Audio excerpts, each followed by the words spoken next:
Bismillahirrahmanirrahim. Assalamualaikum warahmatullahi wabarakatuh. Innal hamdalillah nahmaduhu wa nasta'inuhu wa nastahdi wa natubu ilaih wa na'udzu billahi min syururi anfusina wa sayyiati a'malina man yahdihillahu fala mudhillalah wa man yudlil fala hadiyalah. Asyhadu an la ilaha illallah wahdahu la syarikalah wa asyhadu anna Muhammadan abduhu wa rasuluhu la nabiyya ba'dah. Allahumma fassalli ala Sayyidina Muhammad wa ala alihi wa sahbihi wa sallim amma ba'du.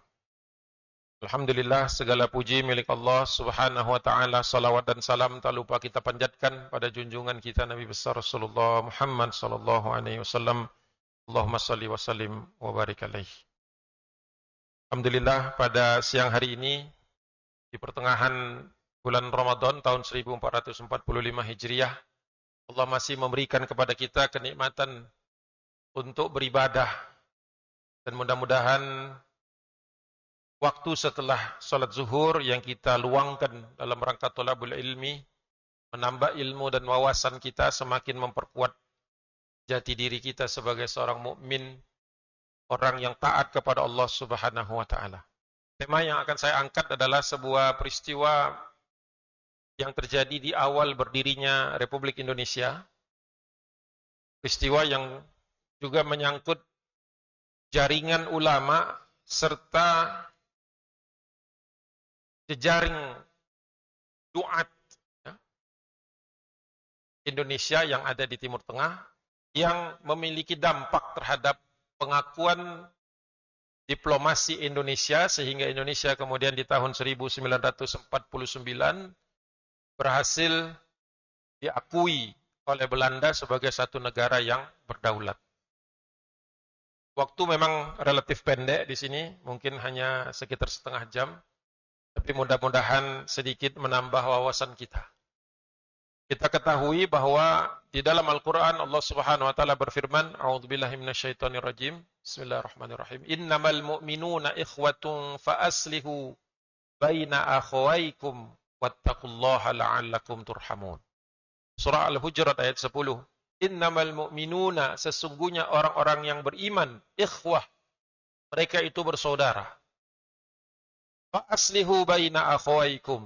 Oleh sebab itu damaikanlah, berilah islah kepada saudaramu, di antara saudaramu yang menghadapi permasalahan. Wattaqullah, dan bertakwalah kepada Allah, la'allakum turhamun, agar kalian mendapat rahmat Allah Subhanahu wa taala. Jadi esensi dari persaudaraan itu adalah interaksi, kerjasama. Dan di dalam kerjasama terdapat peluang kita menghadapi masalah atau sudut pandang yang berbeda. Sehingga tuntutan Allah Subhanahu wa taala dalam persaudaraan kita itu adalah mampu menjebatani dan mencoba mencari jalan keluarnya yang sesuai dengan syariat Islam tentu saja. Oleh sebab itu, islah merupakan salah satu pendekatan kita dalam bersaudara. Jadi bersaudara itu bukan tanpa problem, bukan near problem, tetapi justru disitulah kita mengembangkan diri kita. Disitulah ketika kemudian keberagaman itu muncul menjadi rahmat. La'allakum turhamun. Jadi yang bagaimana perbedaan yang mendatangkan rahmat, yang bisa dicari islahnya. Dan ternyata ini bisa juga kita pakai ketika kita baru saja memproklamasikan Republik Indonesia atau Indonesia. Ya, ternyata persaudaraan lintas negara itu ada. Dan saudara-saudara kita di tempat yang jauh itu memberikan bantuan yang tidak kecil.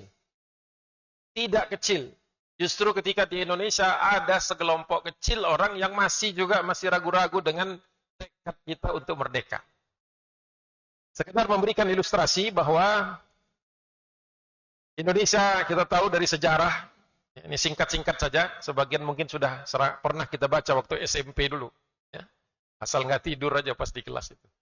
Bahwa di tahun 1944 Jepang itu sudah mengalami kekalahan di peperangan Pasifik. Oleh sebab itu dia butuh dukungan dari negara-negara lain. Nah, dukungan yang paling mudah didapatkan adalah di negeri yang mereka duduki. Termasuk di Indonesia, Indochina, Filipina, dan seterusnya. Nah, kepada negara-negara ini mereka janjikan kemerdekaan. Tanggal 7 September 1944 itu kita diberikan janji akan dimerdekakan. Bahkan kita dibentukkan suatu untuk menunjukkan keseriusan Jepang, satu institusi yang bernama Dokuritsu Zunbitsu Sakai. Kalau kita menyebutnya Badan Penyelidik Usaha-Usaha Persiapan Kemerdekaan. Dari situlah kemudian informasi ini menyebar bahwa Indonesia punya peluang untuk merdeka. Hanya saja sudut pandangnya berbeda. Jepang butuh bantuan kita kalau mereka kolaps. Kita melihat bahwa peluang untuk merdeka secara murni ada kalau Jepang kalah. Tinggal menunggu timing. Nah, sudah ada persiapan-persiapan. Sudah ada pembentukan pembela tanah air misalnya. Kemudian menghidupkan kembali Majelis Syuro ala Indonesia, MIAI, yang pernah ditutup oleh Hindia Belanda. Dan kemudian muncullah wadah-wadah tersebut. Tetapi hubungannya dengan saudara-saudara kita di Timur Tengah adalah ketika Haji Amin Al-Husaini yang waktu itu melarikan diri dari kejaran Inggris, padahal dia sebagai seorang pemimpin parlemen Palestina di British Mandate of Palestine. Jadi wilayah Timur Tengah setelah Perang Dunia ke-1 lepas dari tangan Turki Utsmani, dibagi dua oleh Inggris dan Perancis. Wilayah Palestina itu di bawah British Mandate, mandat Inggris atas Palestina, dan plus sebenarnya Transjordan. Haji Amin Al-Husaini mengumumkan agar bangsa Palestina ini tidak tinggal diam. Karena waktu itu sudah bisa dilihat bahwa arahnya ini nanti akan merugikan bangsa Palestina. Tetapi karena dia jauh, dia sedang ada di tempat pengasingan, dia mendengar berita bahwa ada negeri Islam, negeri yang mayoritas kaum muslimin di Indonesia. Dulu Jerman dan Jepang itu bersekutu dalam Perang Dunia Kedua. Dari sini dia kemudian melihat peluang bahwa dia punya panggilan untuk memberi bantuan sekiranya Indonesia betul-betul merdeka. Ini versi singkat.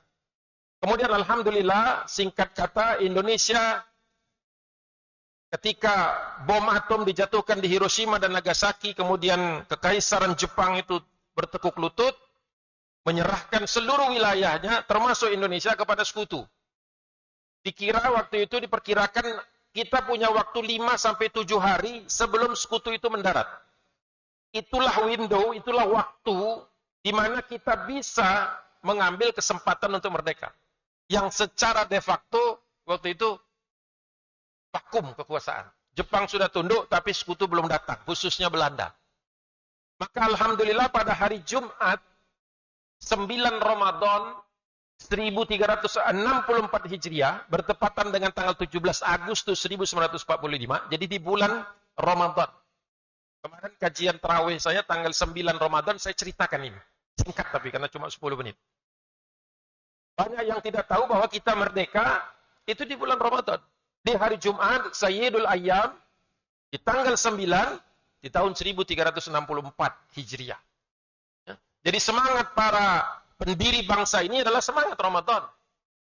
Dari semua orang yang berkumpul di Jalan Pegangsaan nomor 56 itu hanya 2 tokoh nasional yang bukan muslim. Latu Harahari dan Mr. Maramis. Ya, mereka datang ke Pegangsaan 56, ya, tidak disuguhkan minum karena semua lagi puasa.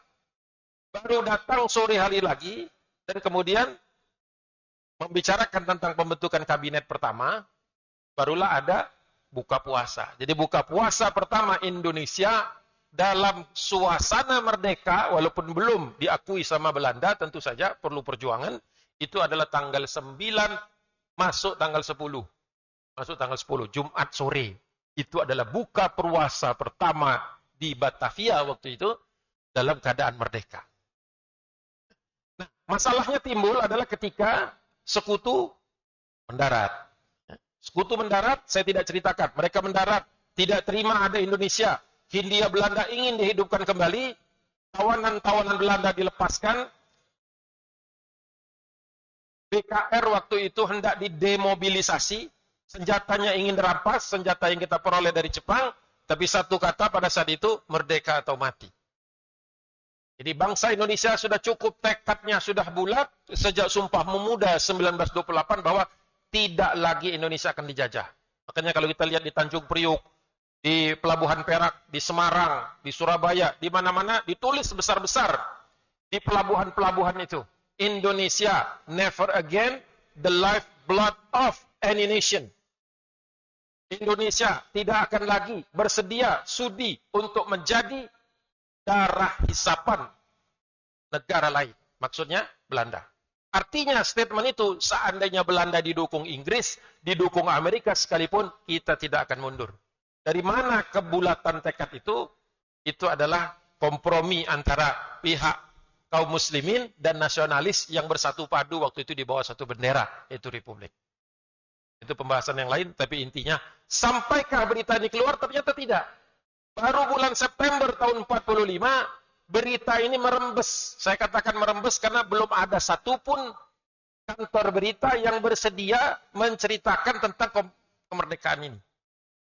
Merembes sampai ke Kairo. Alhamdulillah sampainya ke Kairo. Yang pertama itu. Ya. Informasinya itu dibocorkan atau bocor dari sebuah majalah Vrij Nederland. Ya. Nederland yang merdeka. Ini agak ke kiri-kirian sebenarnya. Itu menuliskan bahwa Indonesia secara sepihak sudah memerdekakan diri. Nah, ini bocor, kemudian dibawa oleh Mansur Abu Makarim, salah seorang staf Indonesia yang ada di Kedutaan Besar Kedutaan Besar Belanda di Kairo, disampaikan kepada para mahasiswa kita. Ini mahasiswa, peran mahasiswa di Kairo. Tidak semuanya Al-Azhar, tapi mayoritas. Akhirnya mereka membentuk apa yang disebut dengan Jam'iyatu Istiqlal Indonesia. Perkumpulan Kemerdekaan Indonesia. Istiqlal, Masjid Istiqlal, Masjid Kemerdekaan. Dari sini kemudian prosesnya berlanjut. Mereka sebagai mahasiswa menghubungi dosennya, yang tentu saja aspirasinya adalah aspirasi kemerdekaan, karena di Al-Azhar ada juga beberapa dosen yang pro-Inggris. Pro-kolonialisme ada. Tapi alhamdulillah mahasiswa ini berhasil menemui beberapa orang guru besar, dan dari guru besar itu mereka kemudian bisa bertemu dengan Haji Amin Al-Husaini yang melarikan diri dari Berlin ketika Jerman kolaps. Dikalahkan sama sekutu, Berlin dikuasai oleh Uni Soviet. Singkat kata, Muhammad Zain Hasan, salah seorang di antara mahasiswa kita yang nantinya akan memimpin perkumpulan ini, menjalin hubungan dengan baik dengan dulu Jenderal Saleh Harb Pasha, ini salah seorang ex-militer Mesir yang pernah menjadi sekjen Liga Arab. Dia mengatakan bahwa Indonesia kalau merdeka butuh dukungan. Cerdas. Kami bersiap untuk menjadi jembatan sebelum ada perwakilan khusus dari Indonesia. Kita tahu ketika Belanda datang, wilayah Indonesia dikuasai kembali. Informasi keluar dicegah, radio-radio ini dikuasai sama mereka. NICA itu, Netherlands Indies Civil Administration, menguasai Indonesia, diblokir, sebenarnya kita diblokade, tidak boleh ada kapal masuk, pesawat masuk maupun keluar, kecuali atas izin Belanda.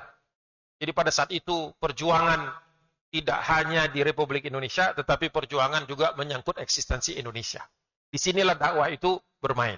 Para ulama punya jaringan ke Timur Tengah, dan itu sudah dibuktikan dari berbagai tulisan-tulisan ilmiah. Misalnya almarhum Profesor Dr. Azumar di Azra itu menulis tentang jaringan ulama Timur Tengah Indonesia abad ke-17, 18 dan 19. Kemudian juga guru besar sejarah Islam di UIN,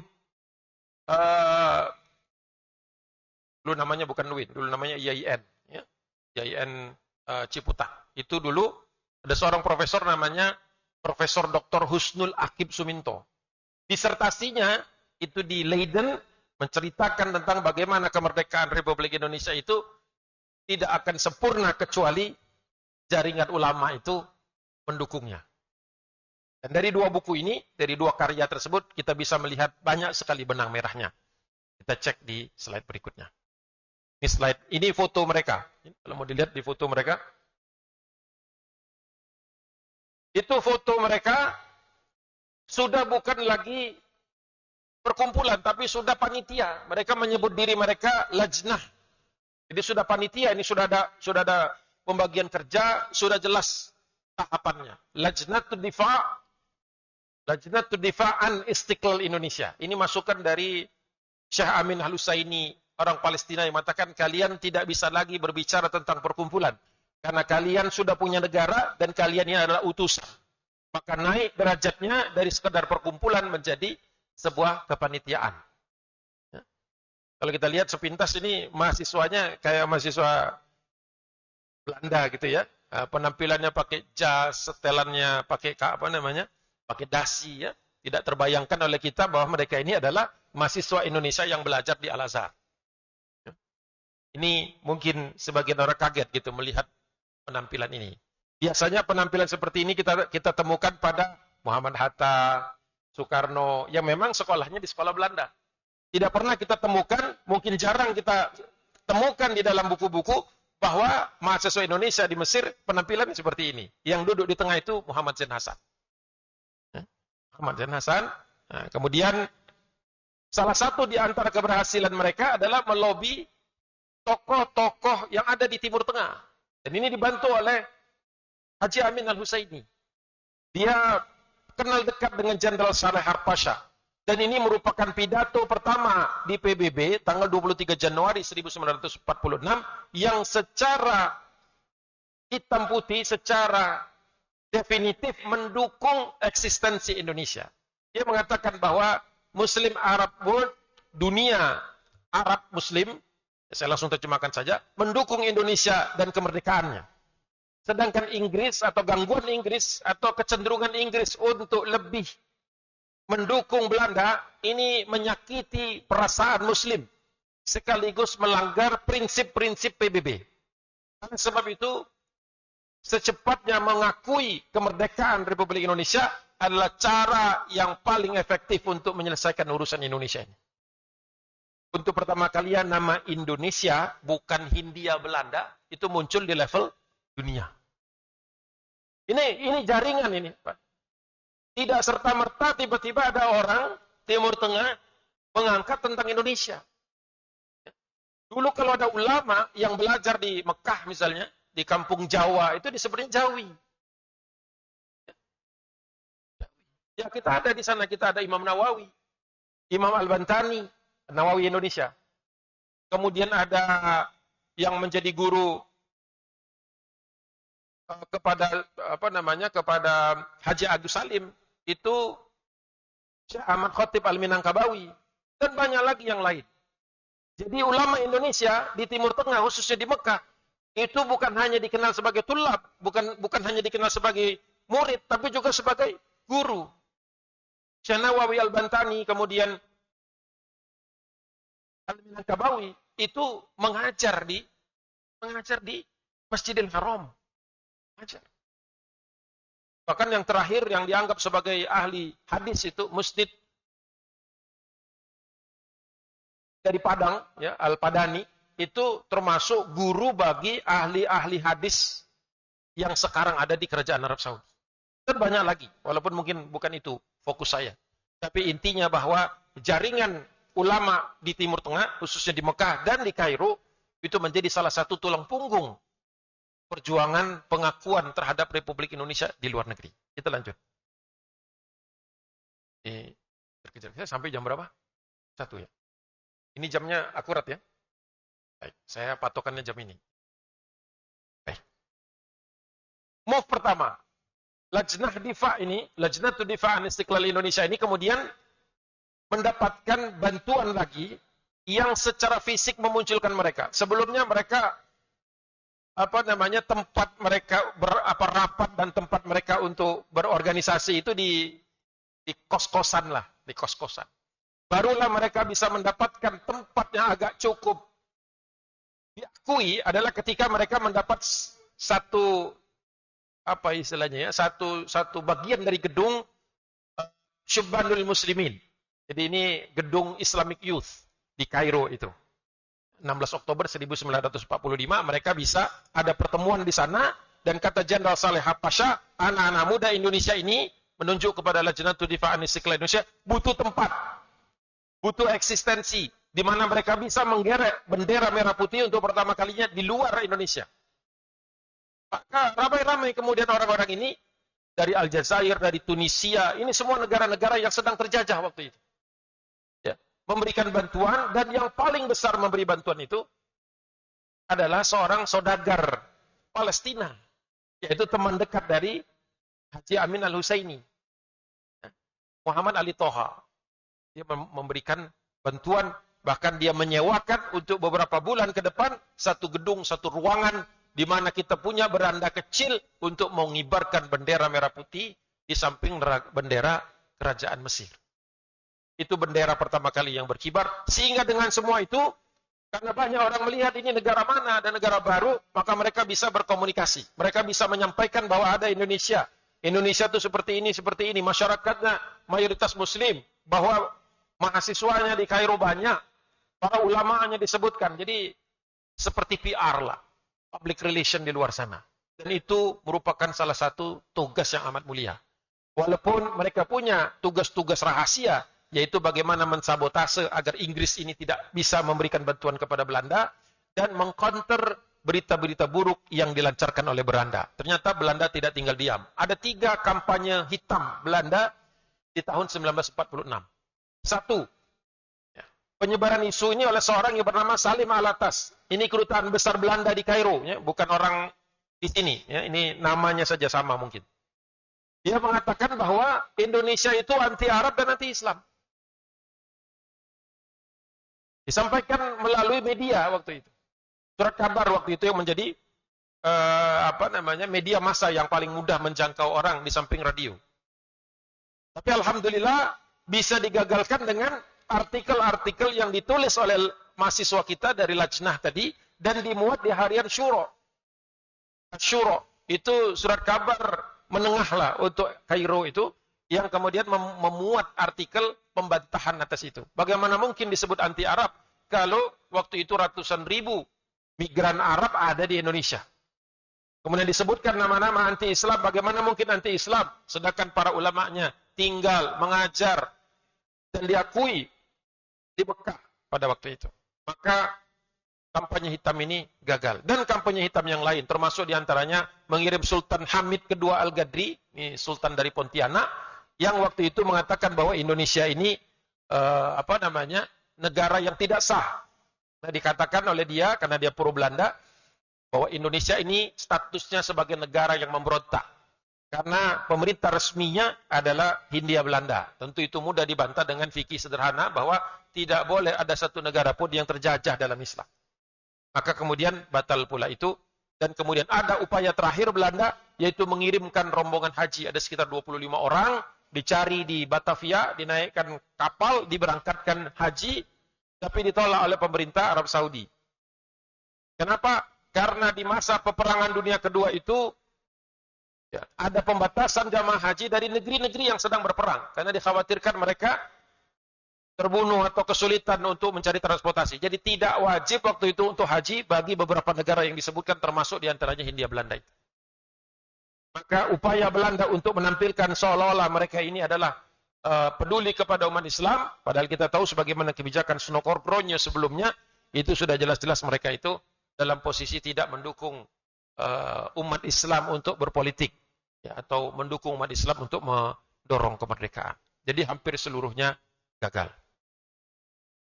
Akhirnya Indonesia, kita tahu waktu itu posisinya sebagai sebuah negara yang dikelilingi oleh negara-negara buatan Belanda. Karena Belanda tahu, karena mereka belum siap untuk melakukan serangan militer, maka di tahun 46 sampai dengan awal tahun 1947, mereka membangun negara-negara boneka.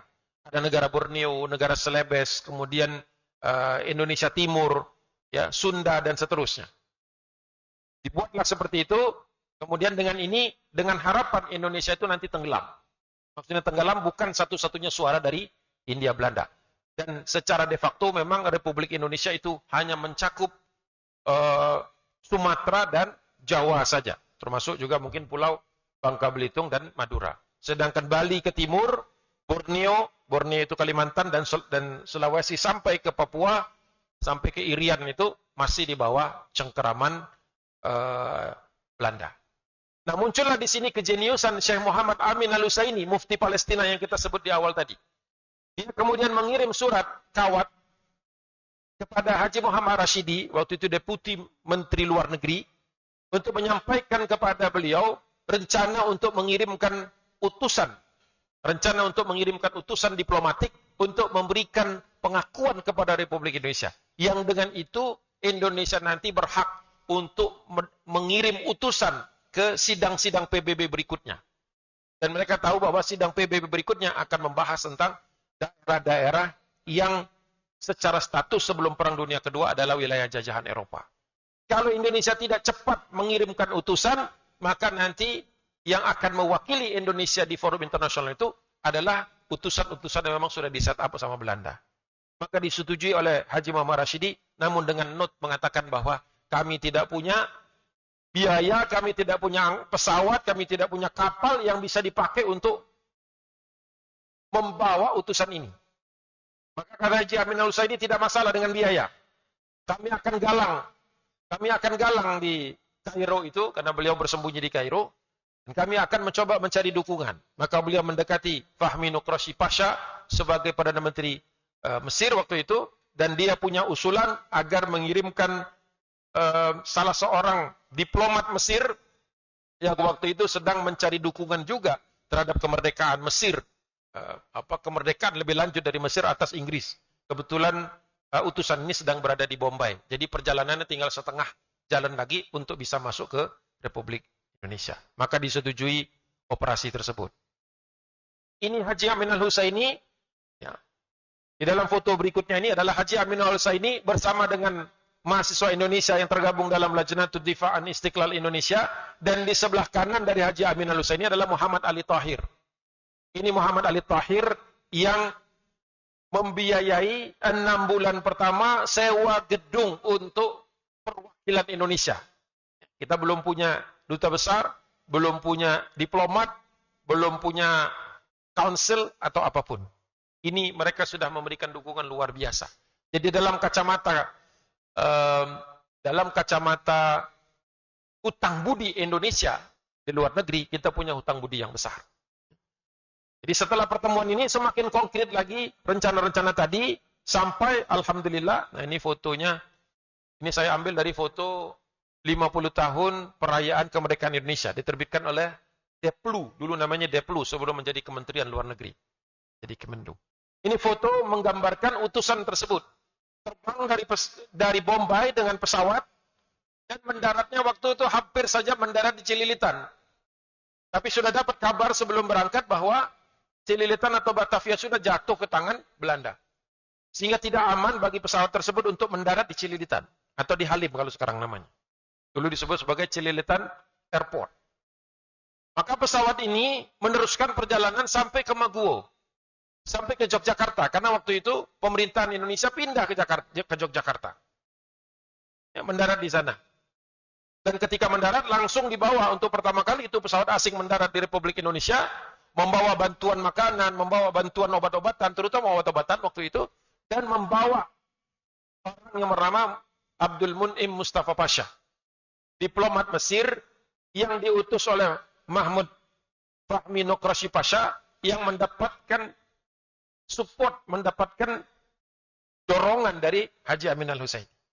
Dia mendarat, kemudian kebetulan hari Jumat atau Jumat sore dan mendatangi Masjid Gede Kauman. Itu sampai di sana itu sudah selesai sholat asar. Selesai sholat asar kemudian bertemu dengan Sri Sultan Hamengkubuwono ke-9. Allah yarhamuhu. Ini yang sekarang yang 10. 9. Bertemu mereka, Sri Sultan seperti biasa menggunakan pakaian kebesarannya, ya, lengkap dengan pakaian Jogja, Keraton Jogja, dan kemudian menggunakan keris. Itu yang fotonya di sebelah kiri.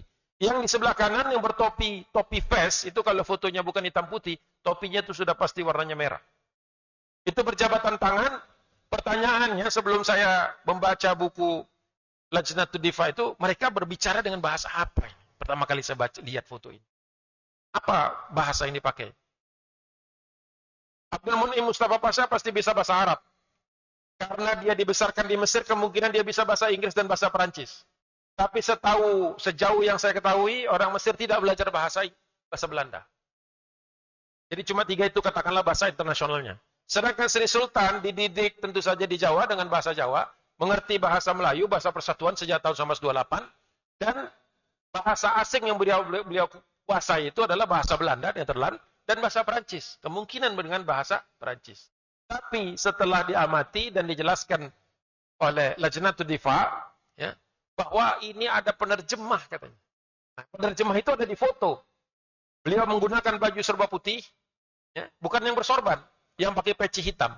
Ini adalah Haji Muhammad Rashidi yang tadi dikontak melalui kawan itu, melalui apa namanya telegram, kan telegram yang HP, telegram zaman dulu. Nah itu beliau adalah siapa beliau? Tadinya sempat menjadi staf Menlu, tapi kemudian dipercaya oleh Presiden Soekarno di dalam kabinet pertama itu untuk menjadi Menteri Agama. Jadi Menteri Agama pertama Indonesia itu adalah Haji Muhammad Rashidi. Ketika beliau meninggal, beliau sudah Profesor Doktor Haji Muhammad Rashidi. Beliau itu punya spesialisasi dalam bidang hukum. Jadi guru besar ilmu hukum di Universitas Indonesia. Beliau ngajar di beberapa tempat. Beliaulah yang menerjemahkan dari bahasa Arab ke bahasa Jogja, langsung ke bahasa Jawa. Jadi beliau yang kemudian mentranslate itu. Dari sini kemudian diterima, dibawa untuk menemui Presiden Soekarno-Hatta.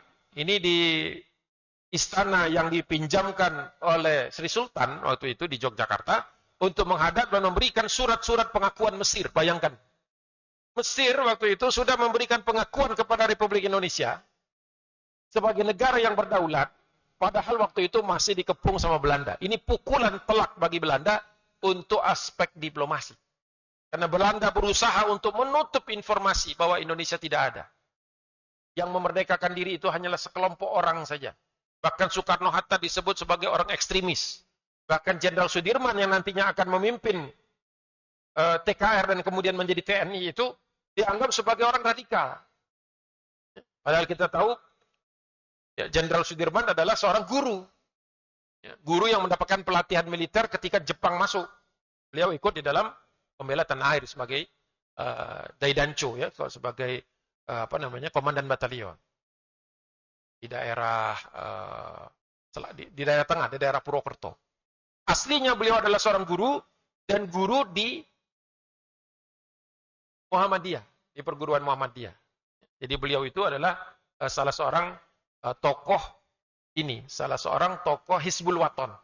Hizbul Waton itu adalah pramukanya Muhammadiyah sebelum Indonesia merdeka.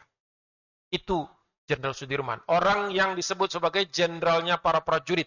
Kemanapun beliau datang, itu prajuritnya itu baris kayak santri.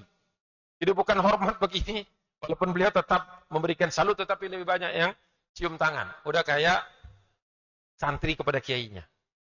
Itu sedikit tentang profil Jenderal Sudirman.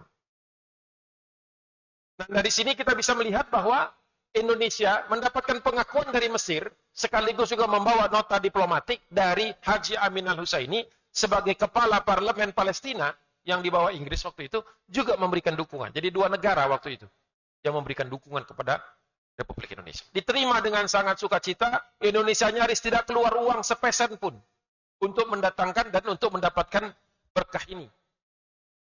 Dan lebih dari itu nanti kita akan lihat, Abdul Munim Mustafa Pasha mengatakan, saya datang ke sini tidak bisa lama.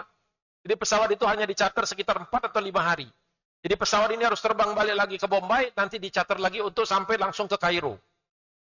Maka dia sangat berharap kepada Republik Indonesia untuk mengirimkan utusan atau korps diplomat pertama ke Timur Tengah agar bisa melakukan jaulah, agar bisa melakukan kunjungan ke negara-negara Timur Tengah lain yang juga pastinya memiliki aspirasi yang sama, yaitu memberikan pengakuan atau paling tidak mendukung Indonesia nanti di sidang-sidang umum PBB. Dan itu diambil peluang itu, ya, sehingga kita kemudian memberangkatkan Haji Agus Salim, Haji Muhammad Rashidi. Tadinya memberangkatkan seknek pertama kita, Pringgo Digdo, Pak Pringgo Digdo, kemudian menyusul Sultan Syahrir nantinya. Saya lupa satu lagi. Nasir Sultan Pamuncak, tapi bukan Buya Nasir, dan kakeknya Anies Baswedan, itu ya, kakeknya itu Abdurrahman Baswedan, A.R. Baswedan. Itu yang berangkat, itu yang dipercaya oleh Soekarno-Hatta untuk berangkat menemani Abdul Munim Mustafa Pasha terbang kembali, dan itu kan penerbangan beresiko. Ya. terbang di wilayah udara Indonesia waktu itu tidak menggunakan emblem Belanda, itu ibaratnya cari masalah. Karena udara Indonesia khususnya Yogyakarta itu kan dimonitor terus oleh pesawat-pesawat cocor merah itu namanya istilahnya dulu. Ya, P51 Mustang yang berpangkalan di Magelang dan satunya lagi di Semarang. Itu yang ditugaskan untuk menutup udara Yogyakarta. Tapi alhamdulillah bisa terbang di pagi hari sebelum subuh sudah terbang, jadi sholat subuhnya di pesawat. Itu kemudian melewati jalur selatan, menghindari kota-kota, kemudian baru lurus sampai ke Bombay. Dari Bombay kemudian isi aftur lagi, terbang kemudian ke Muscat, dari Muscat baru ke Muscat itu di Oman, kemudian mendarat di Kairo. Disinilah pertemuan itu tadi. Haji Agus Salim yang duduk di tengah, di sebelah kirinya Haji Muhammad Rashidi, di sebelah kanannya siapa dia? Muhammad Ali Thohir. Jadi yang pertama kali didatangi oleh Haji Agus Salim ini dua orang tokoh Palestina tadi. Yang pertama Haji Amin Al-Husaini, tapi beliau waktu itu sedang dikejar pemerintah Inggris. Kairo itu Mesir dikuasai Inggris sampai dengan tahun 56 ya nanti dengan naiknya Jamal Abdul Nasser itu. Nah, tapi sebelum itu beliau sedang bersembunyi, yang bisa ditemui adalah Haji Muhammad Tahir. Muhammad Ali Tahir. Ya, mendapatkan apresiasi, mendapatkan pengakuan dari Haji Agus Salim sebagai Menteri Luar Negeri ad hoc interim, dan kemudian beliau menemui Perdana Menteri dan Menteri Luar Negeri Mesir untuk mendapatkan surat-surat tembusan yang nantinya akan dibawa. Itu di foto sebelah kanan Haji Agus Salim, di tengah-tengah itu adalah Fahmi Nukroshi Pasha, di sebelah kanan A.R. Baswedan. Ini yang kemudian membawa surat salinan-salinan ini nanti akan dibawa ke Lebanon, dibawa ke Suriah, dibawa ke Yordan, dan satu lagi dibawa ke Kerajaan Arab Saudi. Nanti surat-surat ini dikumpulkan, ditandatangani, ya, pengakuan atas Indonesia, dibawa oleh A.R. Baswedan pulang ke Indonesia. Dan beliau waktu itu menggunakan taktik mengelabui petugas di lapangan. Jadi dia tidak seperti seorang diplomat, karena pasti ditangkap. Dia menggunakan pesawat yang normal, tetapi waktu itu surat-surat itu dia sembunyikan di dalam kopernya. Tapi itu cerita yang lain. Intinya, alhamdulillah surat tersebut masuk sampai ke Yogyakarta dengan selamat, dan kemudian menjadi dokumen negara atas atas pengakuan terhadap Republik Indonesia. Sesungguhnya masih ada beberapa slide lagi, tapi jamnya sudah pas jam 1. Intinya saya ingin sampaikan, di Ramadan ini bersyukur kita bahwa Indonesia dulu pernah merdeka, ya, dengan suatu kesemangatan yang luar biasa, dengan kesiapan untuk menanggung resiko dan menghadapi segala resiko. Itu yang pertama. Yang kedua, kita bersyukur kepada Allah Subhanahu wa taala, kita punya ulama, punya jaringan tokoh-tokoh, bukan hanya di Indonesia tapi sampai ke Timur Tengah. Yang kedua, kita bersyukur mahasiswa kita dulu tidak melempem, ya, mahasiswa kita dulu semangat ngambil resiko menghadapi Belanda di luar negeri dan mendirikan kepanitiaan yang telah berjasa besar. Dan yang jangan kita lupakan bahwa Indonesia ini mendapat bantuan dari Palestina atas pengakuan dan dorongan untuk negara-negara Timur Tengah itu memberikan dukungan di rapat PBB tahun 1947. Itu nanti yang fotonya banyak beredar, yaitu ada tokoh-tokoh Haji Agus Salim, kemudian menyusul Sultan Syahrir, dan di situ nanti dipakai sebagai amunisi untuk menekan Belanda sehingga kita mendapatkan pengakuan di konferensi meja bundar di Den Haag di tahun 1949. Alhamdulillah, paling tidak dalam waktu setengah jam saya sudah sampaikan satu penggal sejarah Indonesia yang bertepatan dengan Ramadan, menyangkut kesemangatan kita untuk berjuang fi sabilillah, bantuan dari saudara-saudara kita dari luar. Jangan lagi sampai kita ada pikiran bahwa kita tidak perlu bantu negara lain. Kita harus membantu seluruh negara yang masih terjajah. Mudah-mudahan dengan itu Allah ampuni kita dan Allah terima amal ibadah kita. Billahi taufiq wal hidayah, wallahul muwaffiq ila aqwamit thoriq. Nasrun minallahi wa fathun qarib wa basyiril mu'minin. Assalamualaikum